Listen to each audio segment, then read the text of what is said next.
हिंदू भाइयों सुनो और मेरे हिंदू भाइयों को ये मैसेज पहुंचा दो।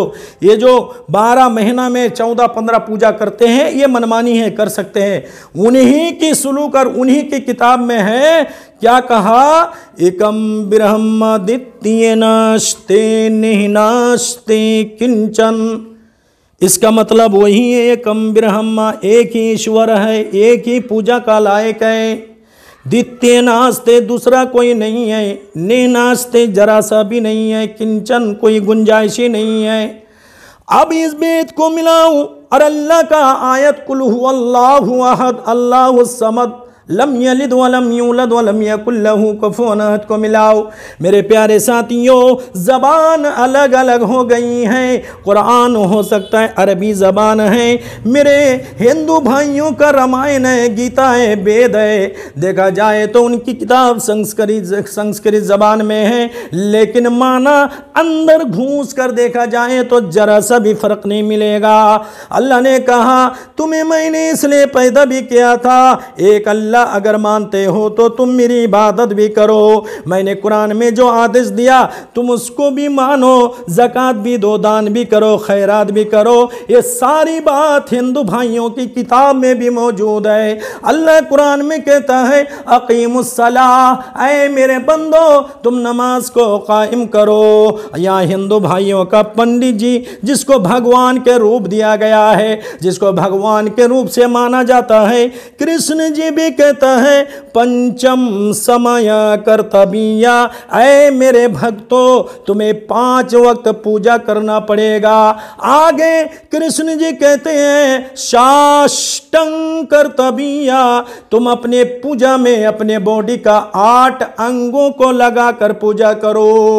हम नमाज पढ़ते हैं तो अपने बॉडी का 8 हिस्सा को नमाज में लगाता हूं, जैसे 2 हथेली है, 2 घुटने हैं, 2 पैर के पंजे हैं, पेशानी है, आप जोड़िए 8 हिस्सा ही नमाज में लगाया जाता है। यहाँ कृष्ण जी भी कहते हैं साष्टांग कर्तव्या, 8 अंगों से तुम पूजा योग करो। मेरे प्यारे प्यारे भाइयों, कोई फर्क नहीं है, नमाज है और पहले नबी के उम्मतों पर भी नमाज थी और आज भी नमाज है। बल्कि अल्लाह रब्बुल आलमीन फरमाते हैं तुम्हें इसलिए ही पैदा किया था लियाबुदून, ताकि तुम मेरी इबादत करो। गौर करो मेरे नौजवानों, मेरी बेटियों, मेरे भाइयों, मेरी बहनों, जरा सा गौर करो कि आज क्या मैं अल्लाह ताला के मकसद में पूरा पूरा उतर चुका हूं। हम अपने मकसद को समझता हूं, लेकिन अल्लाह रब्बुल आलमीन ने क्यों हमें पैदा किया उसका भी तो कोई मकसद होगा। उस मकसद को मैं और आप समझने की कोशिश नहीं की और करता भी नहीं, किसी उलमा से हम राबता करता भी नहीं। क्यों? कुरान सरसरी तौर पर मुझे पढ़ना आता है, कुरान का मफहूम जब तक मालूम ना हो, कुरान का मतलब जब तक मालूम ना हो। अब बताइए कि उससे हमको क्या समझ में आएगा? किस आयत में अल्लाह ने अपने मकसद का इजहार किया, किस आयत में अल्लाह ताला ने हमें नमाज का हुक्म दिया, हम कैसे समझेंगे मेरे प्यारे साथियों? इसलिए इस्लाम को जानने के लिए मौजूदा दौर में बिल्कुल आसान है। आप अरबी नहीं जानते हो, इसी चीज़ को हिंदी ज़बान में मुंतकिल किया गया है। आप हिंदी किताब पढ़ें, इंग्लिश पढ़ें, बंगाली ज़बान में पढ़ें, लेकिन किसी भी सूरत में पढ़ें और अपना एक अल्लाह होने को पहचाने और अपने अकीदा को पक्का करें। अकीदा के अंदर ज़र्रा बराबर भी गड़बड़ी ना रहे। मेरी बेटियों, तुम एक औरत हो तो सुमैया जैसी औरत तुम्हें बनना पड़ेगा। सुमैया औरतों में सबसे पहले इस्लाम लाने वाली है, इस्लाम कबूल करने वाली औरतों में सबसे पहली औरत सुमैया है। सुमैया जब ईमान लाई और उस दौर के प्रधानमंत्री अबू जहल को पता चल गया, सुमैया को बार बार धमकाया, कोशिश किया कि सुमैया जिस बात पे तुम आई हो, जिस धर्म को मानी हो, जिसके ऊपर ईमान लाई हो, जानती हो कि उस ईमान लाने के सज़ा में तुम्हारा अंजाम क्या होगा। मेरी बेटियों, अगर तुम्हें कोई कह दे तुम्हारा बेटा मर जाएगा, इसलिए तुम्हें नमाज 8 दिन छोड़ना पड़ेगा। बेटा बचाने के लिए हम नमाज को छोड़ना मंजूर कर लेता हूँ। सुमैया को देखो, अबू जहल धमकी दे रहा है और सुमैया कह रही है अबू जहल जो तेरा दिल चाहे वही कर ले, लेकिन मैं जिस ज़बान से इकरार कर ली हूँ अब दोहरा कर उस ईमान से मैं फेरने वाली नहीं हूँ, अब मैं मुर्तद होने वाली नहीं हूँ। मेरी बहनों, पूरे मक्का के उमरा को, बड़े बड़े लोगों को अबू जहल ने इनवाइट किया, जगह तय की कर ली गई। और सिर्फ सुमैया नहीं बल्कि सुमैया के सामने शौहर भी है, जवान बेटा भी है, और उनके सामने और लाखों के मजमुआ के सामने अबू जहल धमकी दे रहा है। सोच ले सुमैया, अभी भी तेरे हाथ में मौका है, अभी तुम्हारे शर्मगाह को खोल दिया जाएगा, तुम्हें कपड़ा उतार लिया जाएगा, नंगी कर दी जाएगी।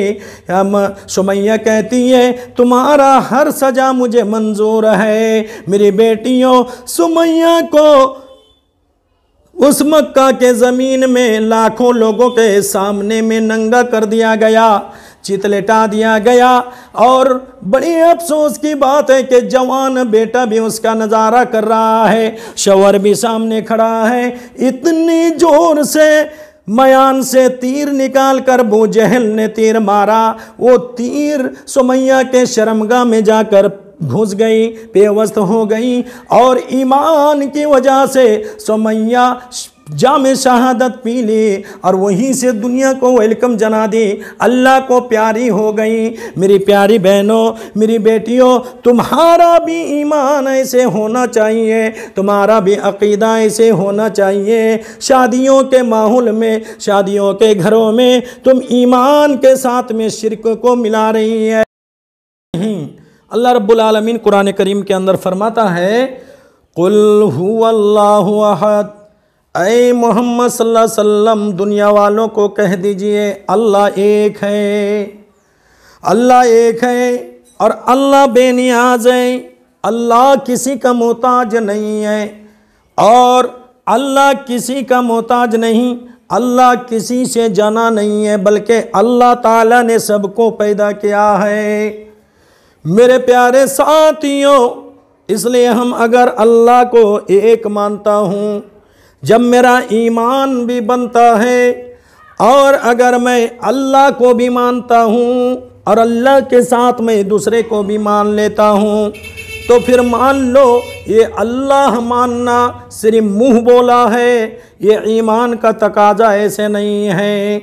हम मरेंगे भी तो अल्लाह के नाम पे मरेंगे। मान कर चलो कि हमारे साथ में जितनी बड़ी बड़ी से मुसीबतें आ जाए, जितनी बड़ी बड़ी परेशानी आ जाए, अकीदा रखना पड़ेगा मेरा अल्लाह एक है और जितना दुख सुख देने वाला अल्लाह है तो उसका दूर करने वाला भी अल्लाह रहेगा।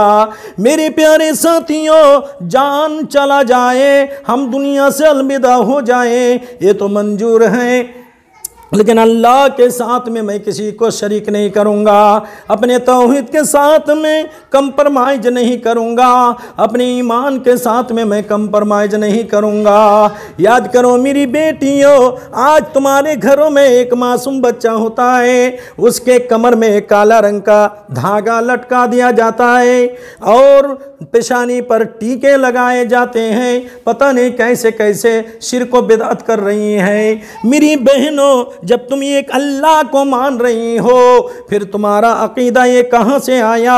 मेरा बच्चा को डाइन चुड़ैल की नज़र लग जाएगी, तो नज़र अगर लग भी गई तो उस नज़र को दूर कौन करेगा? अल्लाह करेगा। अल्लाह के सपुर्द कर दो, अल्लाह के हवाला कर दो, लेकिन तुम अपने तौहीद के साथ कंप्रोमाइज़ ना करो। याद करो फिरौन के दरबार में जो उनकी नौकरानी थी, जो उसकी नौकरानी थी, और वो नौकरानी फिरौन की बेटी के बालों में कंघी किया करती थी। एक मर्तबा कंघी करते हुए कंघी नीचे गिर जाती है और वो औरत बिस्मिल्लाह बोलकर कंघी उठा लेती है। फिरौन की बेटी कहती है, क्या तूने मेरा बाप का नाम ली है? वो औरत का ईमान का जोश देखो, उस औरत का तौहीद का जोश देखो। वो औरत कहती है, नहीं, मैं तो उस अल्लाह का नाम ली हूँ, मैं उस पालनहार का नाम ली हूँ जो मेरा भी रब है, तेरा बाप का भी रब है। फिर उनकी बेटी जोश में आ गई और कही कि अगर इस बात को मैं अपने अब्बू को सुना दूं। यह औरत कहती है, बड़ी खुशी से सुना दो। मेरे प्यारे साथियों, मेरी बेटियों, तुम्हारा सेकंड में अकीदा बदल जाता है, तुम्हारा तो सेकंड में ईमान बदल जाता है। उस औरत की खबर फिरौन को मिल गई। फिरौन कहने लगा, क्या मेरे घर की रोटी दाल खा रही हो और तुम किस अल्लाह का नाम ले रही हो, किस अल्लाह को पुकार रही हो? फिरौन ने कुरान में दावा किया है, व अना रब्बुकुमुल आला। अरे वो अल्लाह अल्लाह के नारा लगाने वाला मैं ही सबसे अल्लाह हूँ, मैं ही सबसे बड़ा ईश्वर हूँ। वह औरत कहती है, मैं इस अल्लाह का नाम ली हूँ, ऐ फिरौन, जिसका जो खालिक मेरा भी है और तेरा भी है। फिरौन ने कहा कि सोच ले आगे क्या हो सकता है तेरा अंजाम, कुछ भी हो। आग जलाया गया, भट्टी तैयार कर दी गई, साथ में बेटा भी है। वो औरत सोच रही है कि मैं गिरूं आग में या ना गिरूं। ये छोटा बच्चा जो दूध पीता बच्चा बात किया है, माँ से कह रहा है, मेरी अम्मा जान, ये आग से डरो नहीं, ये आग देखने को आ गए, चली जा माँ, अपना ईमान का सौदा ना कर। ये जाने के बाद में ये गुलजार बन जाएगा। और साथ में औरत उस आग में कूद पड़ी। मेरी बेटियों, मेरे भाइयों, आज तुम ईमान का कंप्रोमाइज कर रहे हो, ईमान का सौदा कर रहे हो। इधर तुम अल्लाह को भी मान रहे हो, साथ में सात किस्म का पत्थर वाला अंगूठी पर भी तुम्हारा ईमान है। मुसलमान है, अल्लाह भी मान रहे हो, घर के कोने में पत्थर का पूजा भी कर रहे हो। या तो तुम अल्लाह को मान रहे हो और सामने काली पूजा के रात में काजल को भी बड़ी बरकत वाली काजल समझ रही हो। अल्लाह ताला से मरने से पहले तौबा कर लो और तुम एक औरत बनो तो सुमैया जैसी औरत बनो। मेरे प्यारे बेटो, तुम्हारा वक्त को जरूरत है। तुम अगर बनना चाहते हो तो बिलाल जैसे नौजवान बनो। तुम्हें अगर मोमिन खालिस बनना है तो सहाबा इकराम जैसा बनो। मेरे प्यारे नौजवानों, मेरे बेटो, ये कहने का मकसद एक है, अल्लाह एक है। तो हम अल्लाह को जब एक माना तो अल्लाह ही का आदेश है। अल्लाह ने कुरान में कहा, वला तहिनु वला तहजनु व अंतुम लालौना इन कुंतुम मोमिनीन। ऐ मोमिनो, मैं तुमसे वादा लेता हूँ, मैं तुमसे वादा करता हूँ, दुनिया की सरजमीन में किसी भी गली में, किसी भी पार्लियामेंट में अगर कोई इज्जत की कुर्सी पाएगा तो मेरा बंदा पाएगा, कोई जज बनेगा तो मेरा बंदा में से बनेगा, कोई प्रोफेसर बनेगा तो मेरा बंदा में से बनेगा। मेरे भाइयों, अल्लाह की इस आयत करीमा को सामने रखो और देखो कि क्या अल्लाह अपने वादा में झूठ है? नहीं, अस्तगफिरुल्लाह। मेरे प्यारे साथियों, आज मुसलमान गली गली में जिल्लत और रुसवा हो रहा है। क्यों?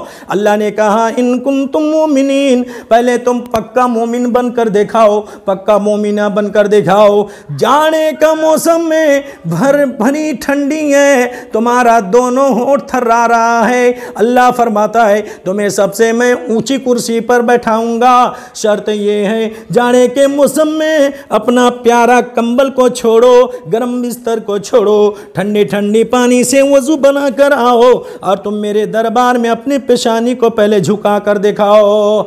ऐ मेरे प्यारे बंदों, कभी मैं तुम्हें आजमाऊंगा मुसीबत में डालकर, तुम्हारे माल के अंदर घोटाला कर कर, कभी तुम्हें खौफ डालकर आजमाऊंगा, पहले तुम सब्र कर कर दिखाओ। मेरा वादा है कि तुमसे ऊंची कुर्सी में कोई नहीं जा पाएगा। बताओ मेरे प्यारे भाइयों, आज हमारी नमाज भी गई, ज़कात भी गई, हमारी ज़बान की हिफाजत नहीं। अगर मैं टूटी फूटी अंदाज से कुरान भी पढ़ना जानता हूँ तो कुरान को भी बालाए ताक रख दिया हूँ। हालांकि कुरान अल्लाह ताला ने क्यों दिया था, मैं अगला मौजू में, अगला वीडियो में आपसे बात कर। अल्लाह ताला से दुआ है, अय अल्लाह मेरे समाज के बेटा बेटियों को, मेरी बहनों को, मेरे भाइयों को अय अल्लाह पक्का यकीन रखने वाला बना, एक अल्लाह मानने वाला बना। और अल्लाह ताला से दुआ है कि एक अल्लाह के मानने के साथ साथ अल्लाह तेरा तमाम अहकाम को मानने वाला बना। अस्सलामु अलैकुम व रहमतुल्लाहि व बरकातुहू।